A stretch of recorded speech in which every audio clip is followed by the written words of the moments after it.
Bienvenue à Good Fortune Secretary Gospel. Le thème d'aujourd'hui, c'est la tour de Babel. Exhortation par rapport au livre de Genèse, chapitre 11, versets 1 à 9. Tous les hommes parlaient la même langue et tenaient le même langage. Cela a permis de construire une ville et un tour dont le sommet atteint jusqu'au ciel, car en devenant célèbres, ils ne seront pas disséminés sur l'ensemble de la terre.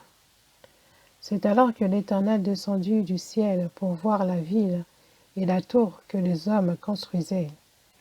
L'Éternel constate qu'ils parlaient tous la même langue, et les projets que les hommes pouvaient réaliser, cela finissait par aboutir.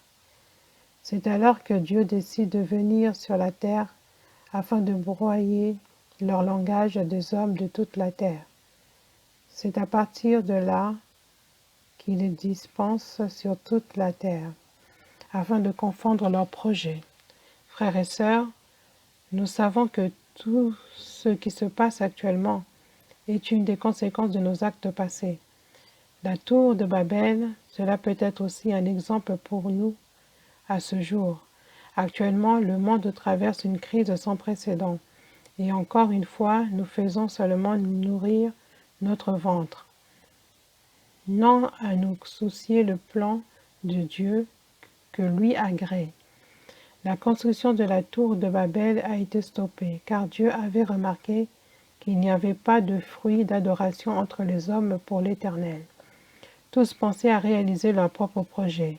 Alors Dieu nous fait comprendre qu'il est doux et agréable de le savoir tout près de nous.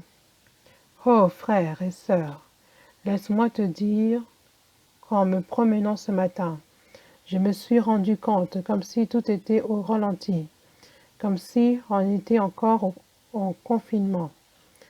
Je n'ai pas suivi le journal ce temps-ci, mais il y a des choses qui ne trompent pas. La France est déconfinée, mais c'est comme si nous étions encore en confinement. Même le temps ne donne plus sa splendeur d'autrefois. J'avais vu peu de personnes dehors et dans les rues étaient vides, juste avec les véhicules qui circulent. Ce que je constate, c'est qu'il n'y a plus de vie, comme autrefois, entre les hommes et Dieu, notre Créateur.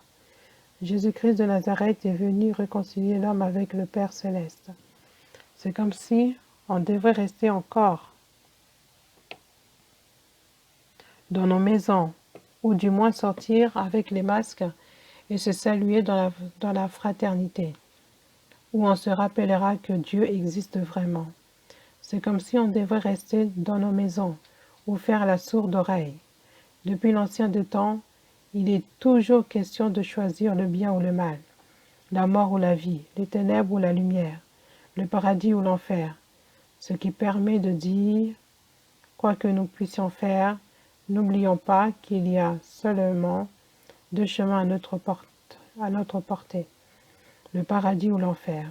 À cause de nos péchés et nos faiblesses, Dieu a réduit le nombre d'âges de notre existence à 120 ans à vivre.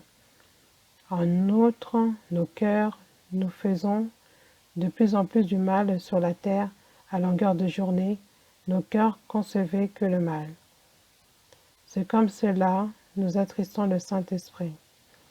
Depuis les anciens de temps, il est question du chiffre 2, exemple dans le cadre du mariage Jardin-Éden, deux animaux choisis par couple par Adam pour le déluge de Noé, il était aussi du chiffre 2. Dieu a sauvé la vie de Noé et tout ce qu'il avait pris avec lui.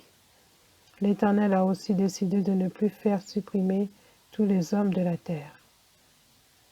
C'est alors que nous pouvons louer l'Éternel pendant cette époque un peu bizarre, maussade, remplie de questionnements. Jésus-Christ ressuscité à la croix, au lieu appelé crâne, nous rappelle à l'invoquer davantage et à partager notre bienveillance avec notre entourage. La question que je me pose, c'est parmi toutes les religions confondues, ceux qui ne croient pas en Jésus-Christ iront-ils en enfer ou au paradis? Laisse-moi te le dire, nous avons un médiateur Jésus-Christ entre le Père céleste et les hommes. Cela nous permet d'accéder à la vie éternelle et en abondance. Jésus est là aussi pour nous donner la solution à nos problèmes. Oui, il est préférable d'avoir la foi en Jésus-Christ afin d'accéder à la vie éternelle, donc au salut.